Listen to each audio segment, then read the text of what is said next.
ہمارے سابق صدر جنرل محمد ضیاء الحق نے جب آیت اللہ خمینی سے پاکستان میں اسلام نافذ کرنے کا فارمولہ پوچھا تو اس موقع پر خمینی نے ایسا کیا جواب دیا تھا کہ جنرل ضیاء الحق کے پسینے چھوٹنے لگے۔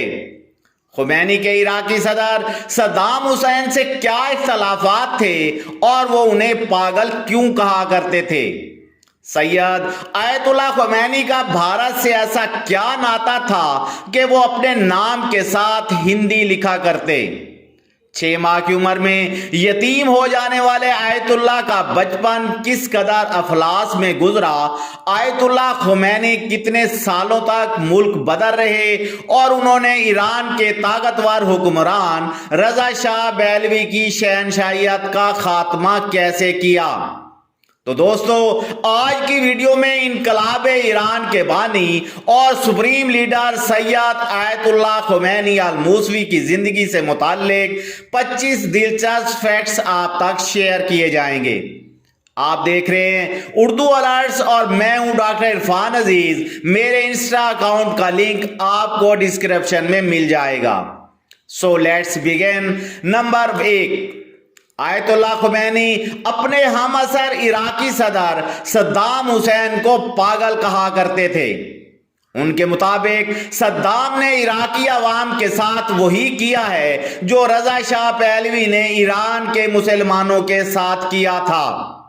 صدام حسین اور اس کے حامی صہیونی طاقتوں کے غلام بنے ہوئے ہیں۔ صدام نے اپنے آقاؤں کو خوش کرنے کے لیے اسلامی جمہوریہ ایران پر حملہ کیا۔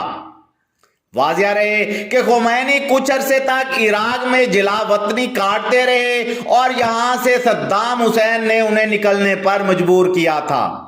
نمبر 2، ایک مرتبہ ضیاء الحق ایرانی سپریم لیڈر آیت اللہ خمینی صاحب سے کہنے لگے کہ میں پاکستان میں اسلام نافذ کرنا چاہتا ہوں۔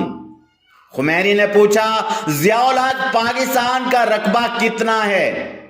جنرل صاحب نے فوراً جواب دیا، 7,96,096 مربع کلومیٹر۔ خمینی نے پھر پوچھا، اور جناب کا قد کتنا ہے؟ جنرل صاحب بولے، 6 فٹ۔ اس موقع پر آیت اللہ خمینی نے تاریخی جملہ کہا، ضیاء الحق پہلے آپ اپنے 6 فٹ پر اسلام نافذ کریں۔ 7,96,096 مربع کلومیٹر پر خود ہی اسلام نافذ ہو جائے گا۔ نمبر 3، اسلامی جمہوریہ ایران کے بانی آیت اللہ خمینی امریکہ کے کھلم کھلا دشمن تھے اور وہ امریکہ بہادر کو شیطان بزرگ کہتے۔ کم لوگ جانتے ہیں کہ سید آیت اللہ خمینی کے دور میں مرگ بر امریکہ مرگ بر اسرائیل کے نعرے کا آغاز ہوا تھا۔ آیت اللہ خمینی کہا کرتے تھے کہ ایران اگر فنا بھی ہو جائے تو ہم پھر بھی امریکہ کے سامنے ہاتھ نہیں پھیلائیں گے۔ ایران ایک مستقل ملک ہے جس کو کسی کے سہارے کی ضرورت نہیں، اور ہم امریکہ اور اس کے حامیوں کے سامنے کبھی بھی ہاتھ نہیں پھیلائیں گے۔ 1988 میں ملعون سلمان رشدی نے سیڈمک ورسز کے نام سے اپنا متنازع ترین ناول لکھا، جس کے آتے ہی مسلم دنیا میں کوہرام مچ گیا۔ اس کتاب کی اشاعت کے 1 سال بعد کے ایران کے رہبر اعلیٰ آیت اللہ خمینی نے سلمان رشدی کے قتل کا فتویٰ جاری کر دیا۔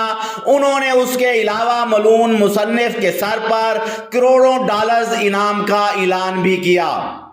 خمینی نے سوویت یونین کے رہنما گورباچوف کو اسلام کی دعوت دی تھی۔ یہ تب کی بات ہے جب رشین فیڈریشن اپنی بقا کی آخری ناکام کوشش میں مصروف تھی۔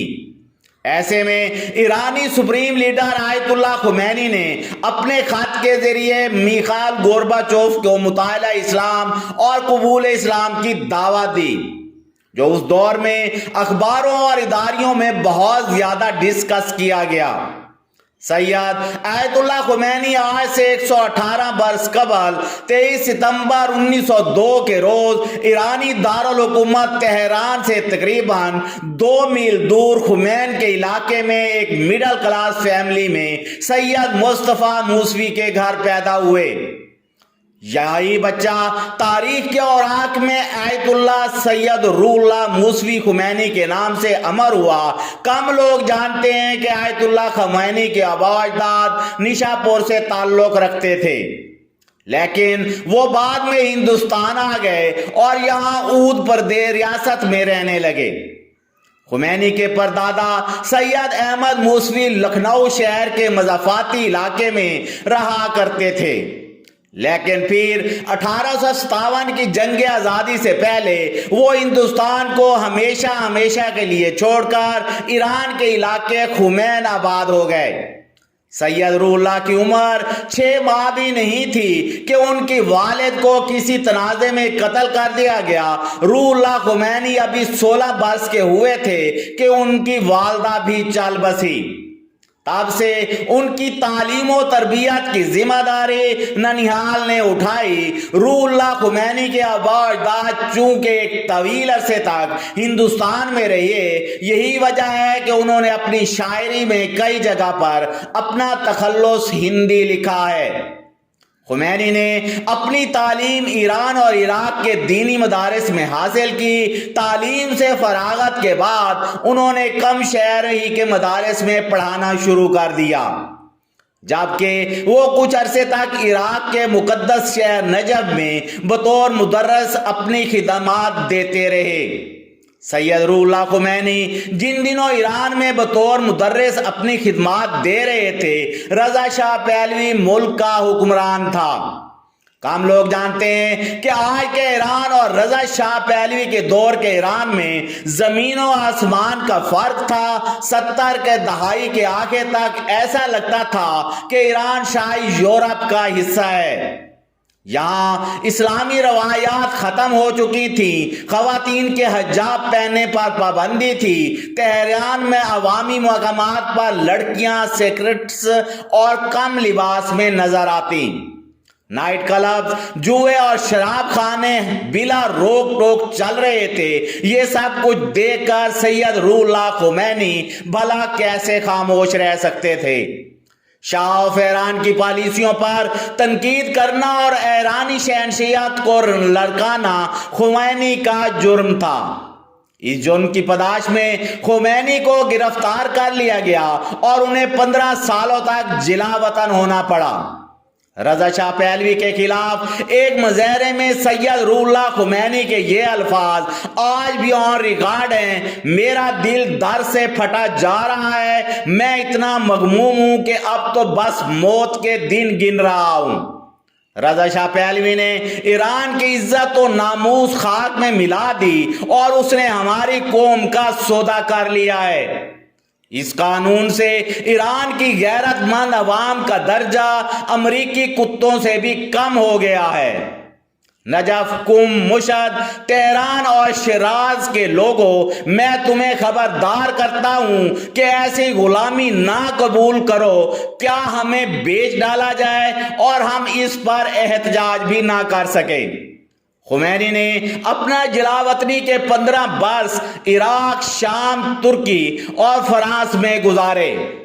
یہاں انہوں نے مذہبی اور سیاسی و سماجی موضوعات پر کئی کتابیں تحریر کی اور اپنے ساتھیوں کی رہنمائی کرتے رہے۔ جنوری 1989 میں شاہ ایران بیمار ہو گئے اور وہ علاج کی غرض سے بیرون ملک چلے گئے۔ یہ وہ موقع تھا کہ روح اللہ خمینی نے ایران واپسی کا اعلان کر دیا۔ اس دور کے عالمی میڈیا نے یہ سرخیاں لگائیں کہ خمینی کی آمد سے پہلے ہی شاہ بھاگ گیا۔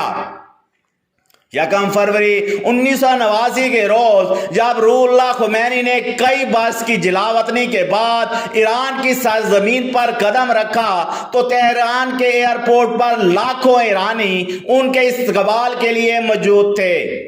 ایران میں پہلوی خاندان کی بادشاہت کا خاتمہ ہوا اور اسلامی انقلاب کے بانی سید آیت اللہ روح اللہ خمینی اسلامی جمہوریہ ایران کے پہلے سپریم لیڈر بنے۔ اگرچہ سید روح اللہ خمینی شیعہ تھے، لیکن ایران میں حکومت سنبھالتے ہی انہوں نے لا شیعہ ولا سنیہ اسلامیہ کا نعرہ لگایا۔ جہاں دنیا بھر میں ان کے انقلاب کو ویلکم کیا گیا تو وہیں ان کی مخالفت میں بھی آوازیں اٹھتی رہیں، اور تب سے مسلم ورلڈ ایران اور سعودی بلاک میں تقسیم ہو گئی۔ 90 کی دہائی میں آیت اللہ خمینی کی کچھ کتابوں کو لے کر پاکستان میں احتجاج بھی کیا جاتا رہا اور کتابوں پر پابندی کے مطالبے بھی ہوتے رہے۔ جب مولانا عبدالستار خان نیازی نواز شریف کی کابینہ کے وزیر مذہبی امور تھے تو نیازی صاحب نے پاکستان میں فرقہ واریت کے خاتمے کے لیے شیعہ سنی اکابرین کو ایک ٹیبل پر بٹھایا تھا اور کئی سفارشات حکومت کو بھجوائیں۔ تب سپہ صحابہ کے قائدین مولانا ضیاء الرحمن فاروقی اور مولانا اعظم طارق نے خمینی کی کتابوں پر پابندی لگانے کا مطالبہ کیا تھا۔ آیت اللہ خمینی کے گھر کے باہر ایک بورڈ لگا ہوتا تھا جس پر یہ تحریر تھا کہ ان کا کوئی ترجمان نہیں، اور جو بھی ان سے ملنے کے لیے آتا اس پر واضح ہو جاتا ایمان کا کوئی ترجمان نہیں۔ ایرانی سپریم لیڈر آیت اللہ خمینی 3 جون 1989 کے روز کینسر کی وجہ سے انتقال کر گئے۔ ایرانی میڈیا رپورٹس کے مطابق آیت اللہ خمینی کی نماز جنازہ میں 1 کروڑ افراد نے شرکت کی، اور یہ انسانی تاریخ کا سب سے بڑا جنازہ تھا۔ تحریک منہاج القرآن کے سربراہ علامہ ڈاکٹر طاہر القادری نے آیت اللہ خمینی کی وفات پر کہا تھا کہ خمینی کا جینا علی اور مرنا حسین کی طرح ہے۔ تب سپہ صحابہ کے بانی مولانا حق نواز جھنگوی نے ڈاکٹر طاہر القادری کے خلاف تقریریں کی تھیں اور ایسا بھی بہت کچھ کہا جو ناقابل بیان ہے۔ میں امید کرتا ہوں کہ یہ ویڈیو آپ کو پسند آئی ہوگی۔ ویڈیو کو لائک کریں، شیئر کریں، اردو الرٹ سبسکرائب کر لیں اور ہماری ویڈیوز دیکھتے رہیں۔ اللہ حافظ و ناصر۔